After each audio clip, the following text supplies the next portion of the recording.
Welcome to the Savvy Shopkeeper Retail Podcast. I'm your host, Kathy Cruz. Just like you, I'm an independent retail business owner. I love the home decor and gift boutique I co-own with my sister, but I don't want it to consume me or my life.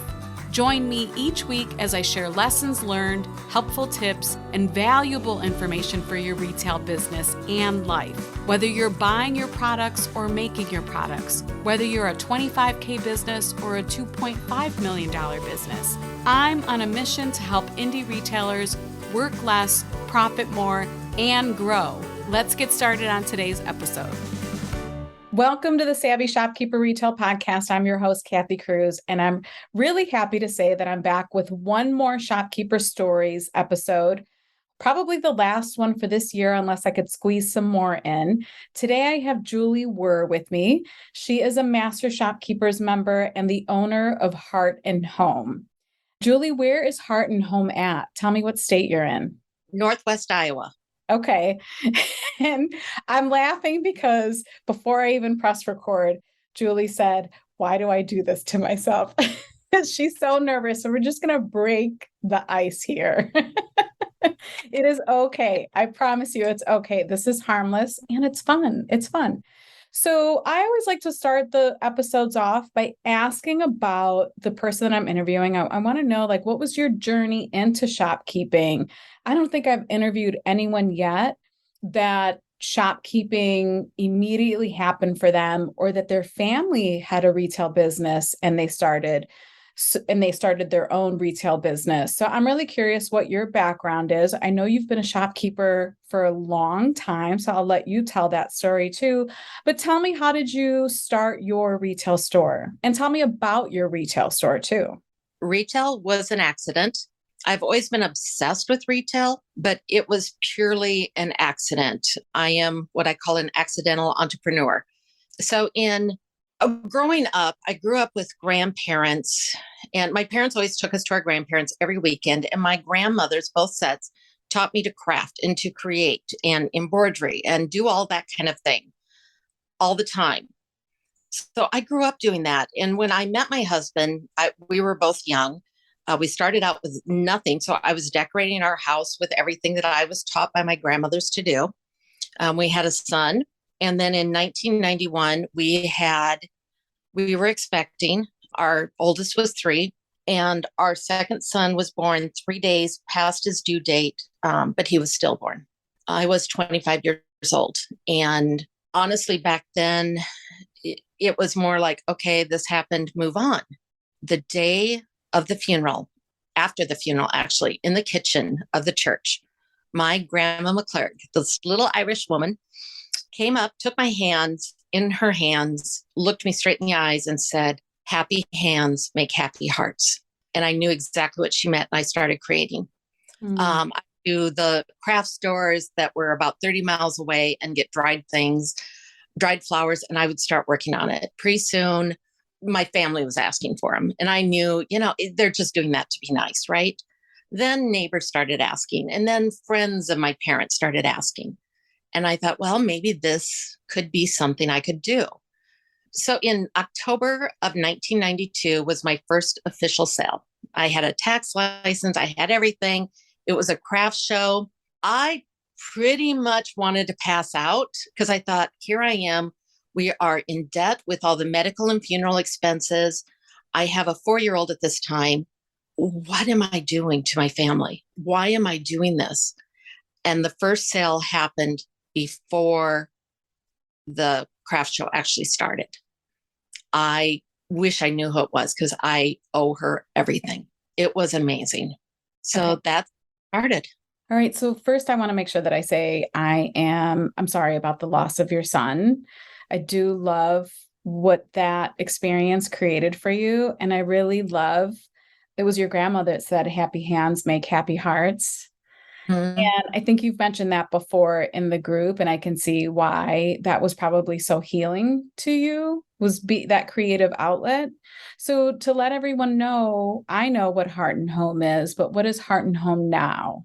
Now it went through a few phases. We started 4 years craft show. Then we converted our garage over into a store. That was for 4 years. And then we moved to where we are now. And it's downtown Lorenz. Started out with silk flowers, fresh or dried florals, candles.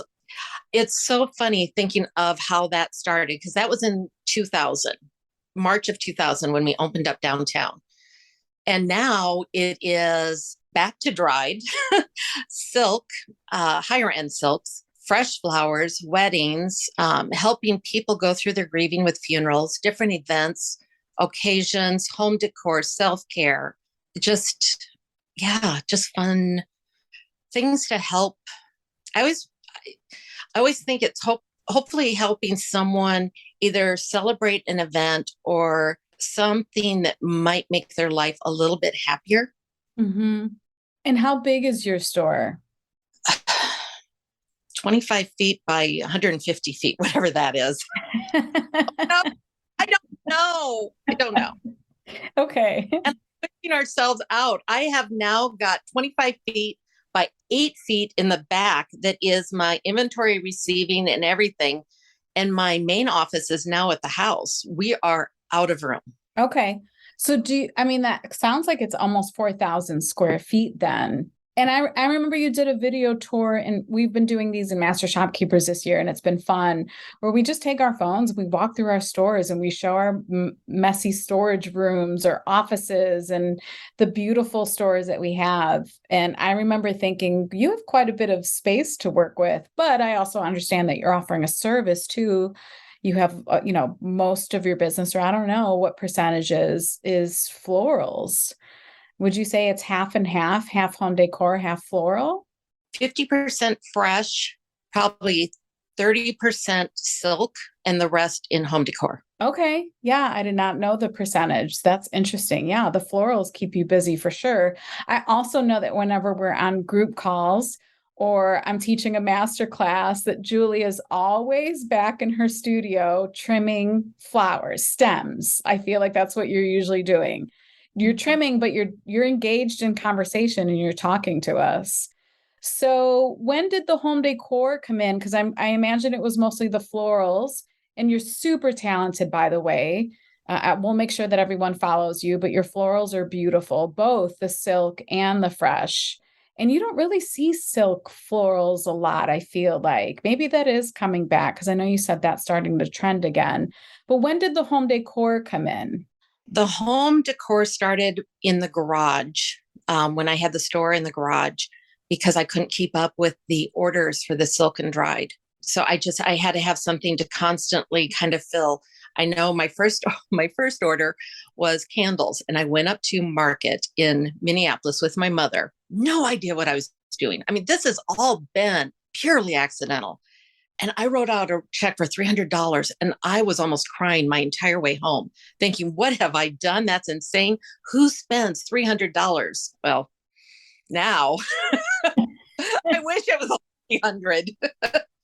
Yeah, tens of thousands. Yeah.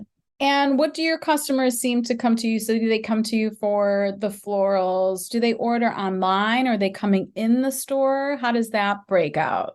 A little bit of both. The website definitely is starting to take up more space into what we do.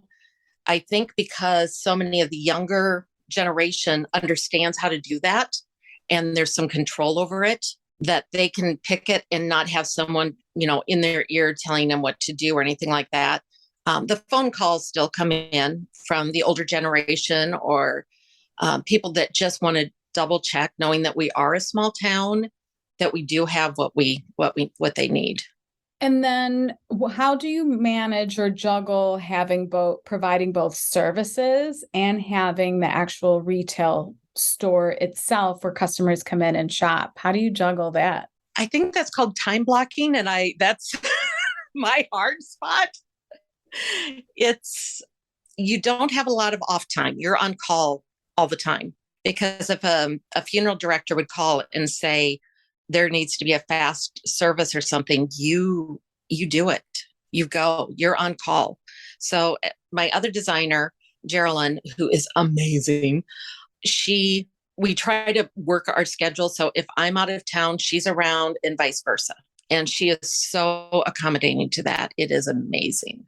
And she is, I think I know this from the group and from talking to you, she is your only other team member. It's you and her, right? Yes. And then I do have a social media assistant, a Okay. virtual. Yeah. I mean, when you think about a 4,000 square foot space and the number of services that you provide, that's not a lot of people. It's also really interesting to me that you say I'm on call. I actually wrote this down. I'm on call all the time. You usually don't view a retail business in that way. For so many of us, we have set hours, and sometimes our hours are setting boundaries for ourselves and for other people so that we do have time for our family and our friends. But this is a little bit different in the sense that not only is it a small town, but it's a service-based retail business, and that you can't sometimes set those boundaries. So I could see that being challenging. I also know, though, from talking to you in the group, that you love what you do. Yes. Yeah. And honestly, going back to how this started, this is what healed my trauma or is healing. I don't know if you ever get healed over with something like that, but it is what I would do if I wasn't doing it. Hmm. I cannot imagine my life without it. I adore everything about it. That's an amazing feeling, right? I like that you love your work that much. That's how I feel. Not that this interview is about me, but I can relate. I wake up and I look forward to everything that I do. I look forward to the days I'm in the store. Julie's shaking her head, like agreeing with me. I look forward to the days I'm going to the store, and I look forward to the days that like today that I'm working from home and I get to talk to people and I get to have these conversations and I get to help people. Like there isn't a day, unless I'm really tired for some reason, that I don't want to work, but it's usually just because of that. I just might be tired. It's not because of lack of passion. And I think that's how I view you. You're very passionate about what you do. So I also know that you do a lot of wedding florals too. That keeps you really busy. Tell me about providing that service and if you're going to continue to provide that service. I am a romantic at heart. When I sit down with a bride, the first thing I want to know is hear the love story. I want to get to know the couple. I want to know how he proposed, how they met, things like that. I love romance. So it is, in fact, this weekend coming up, we have one 3 hours away. I think our farthest one away has been about 5 hours away. It's magical. It's fun. It's also a lot of hard work.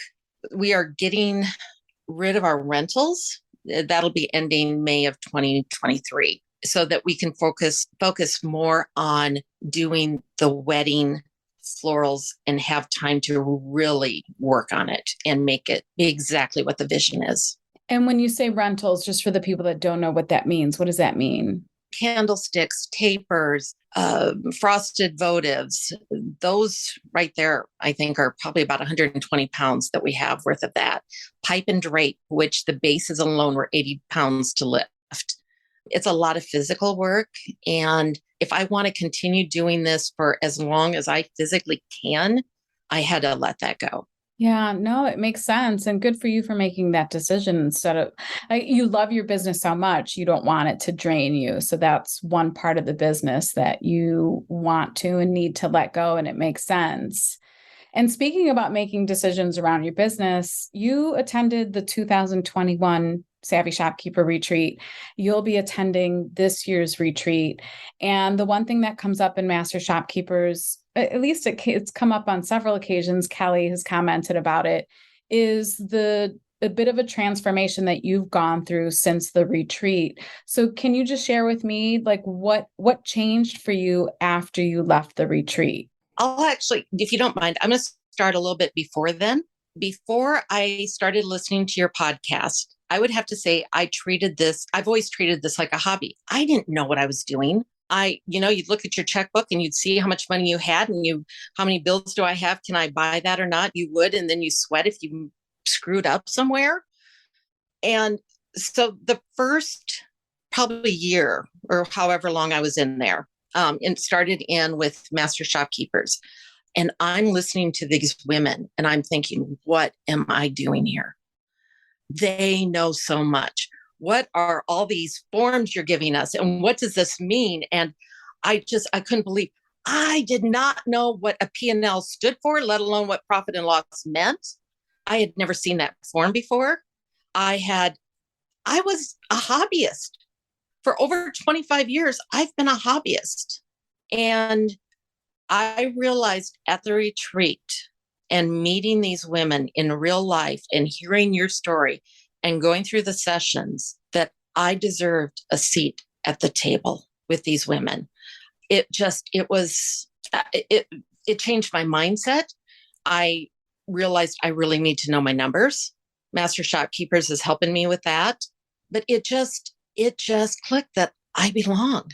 And I need to quit taking this as a hobby and actually make it be a business that I can enjoy and have long-term goals for it so that I don't have to close because I didn't know my numbers. Mm. Yeah, that's incredible. I know you've said it before in the group where you said I was a hobbyist. I was essentially a hobbyist for 25 years, but I didn't realize to what level until now. I had no idea. So that's a huge transformation then. And yeah, yes, for sure, you deserve a seat at the table. I'm sure my podcast copywriter is going to take that quickly and turn it into a graphic for this episode. But yes, for sure, you deserve a seat at the table. And I love how it flipped your mindset around, like, I'm going to stop treating this as a hobby and I'm going to treat this as a business. And not only am I going to treat it as a business, but it's going to be, or it is profitable, and I'm going to pay myself. Because haven't we talked about you paying yourself too? First time in almost 30 years. First time. Between Master Shopkeepers, I cannot tell people enough to get a business coach that you are comfortable with a group of people that you can be honest with, that you know are not going to be sitting there and judging you. They don't.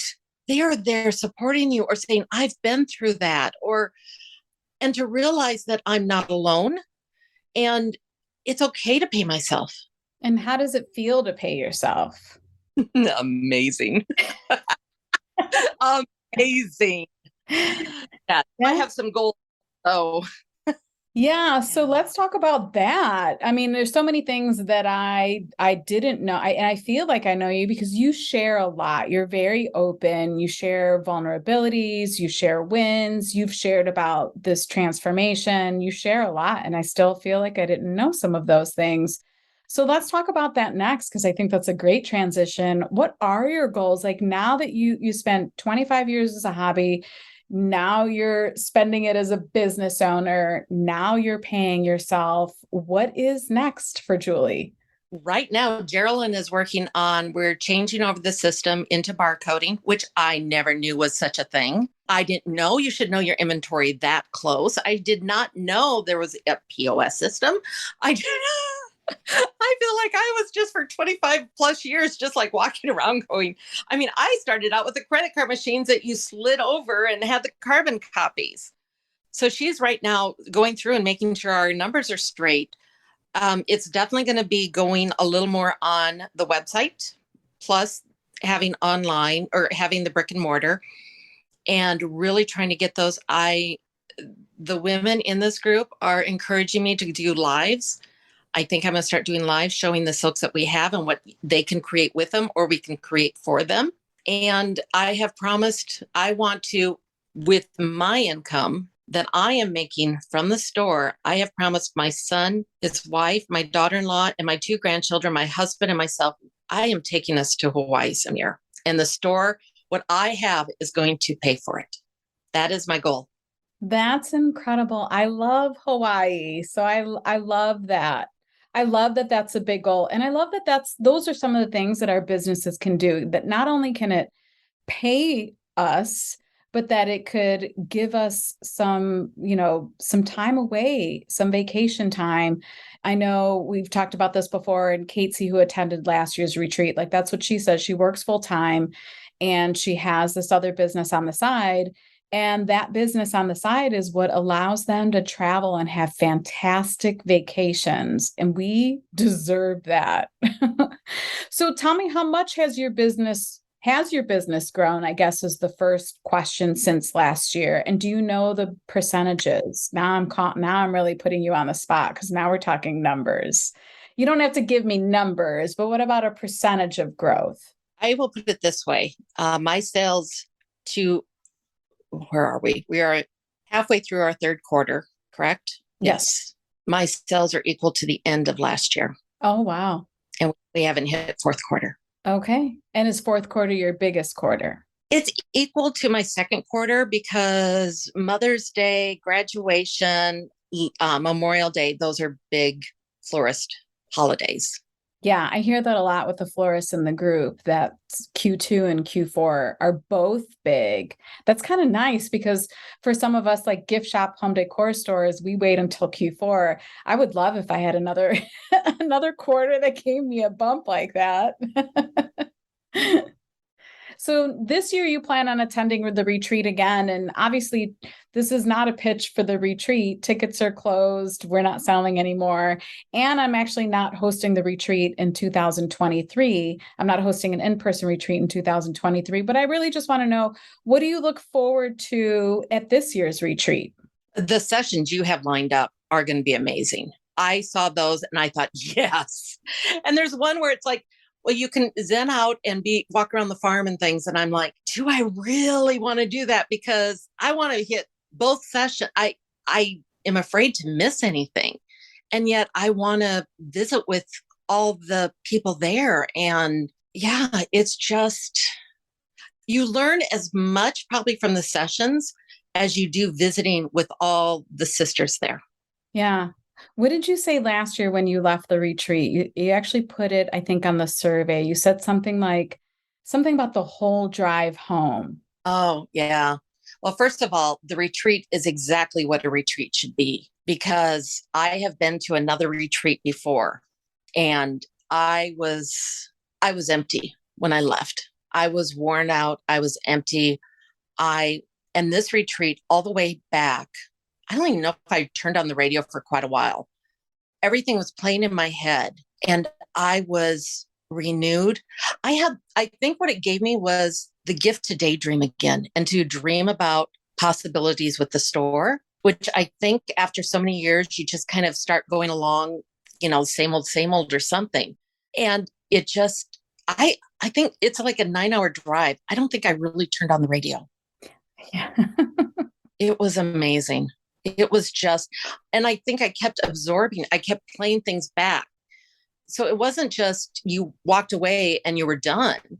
It's something that still connects to me. That's something I just have such wonderful memories of it. And the way it made me feel, the way it empowered me, it really did. Yeah, last year's theme was Dare to Dream. So hopefully that actually that seems like it came to life for you. And this year's theme is focus on foundation because we usually, as retailers, start our businesses and just take off running and we just keep moving forward, sometimes at crazy speeds, and we don't go back to the foundational things. So I think that will be helpful for so many people attending too. I am curious, you've mentioned your family and you talk about your family a lot and you talk about your husband and how many grandchildren do you have? Oh, the cutest little 6-year-old Samuel and 4-year-old Abigail. And they're my why now. And I love talking about family. Family is important to me too.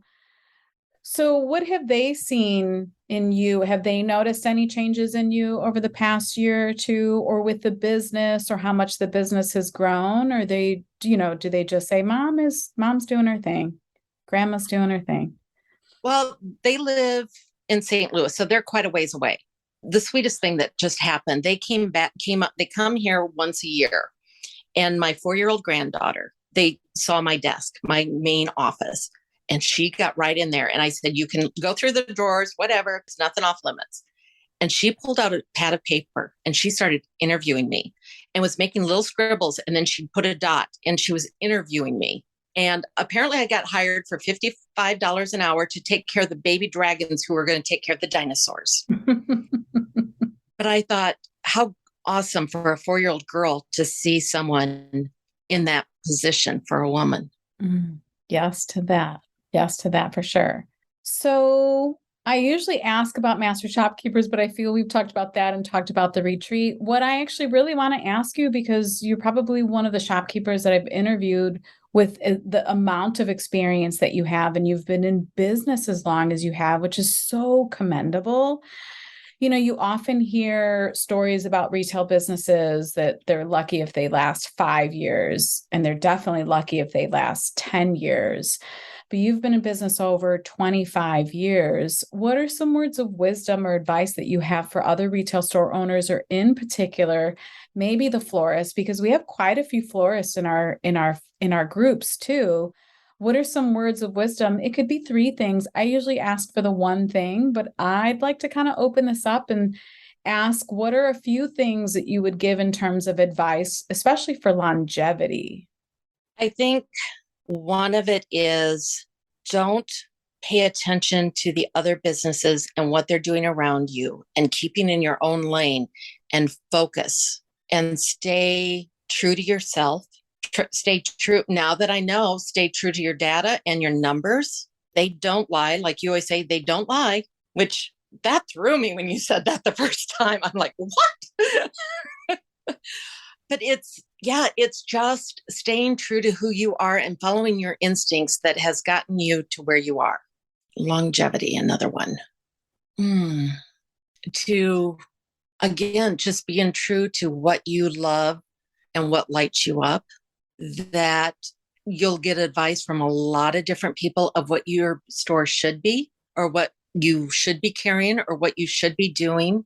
Again, what I've learned through master shopkeepers is look at the inventory, the turnover, the rates, what categories, everything like that. What they might think is needed isn't what's going to be good for you in the end. And if you're going to be stressed out because that wasn't good for you, why were you doing it? And number 3, just find the joy. We'll keep it at that. Nice and simple. I love wrapping it up that way.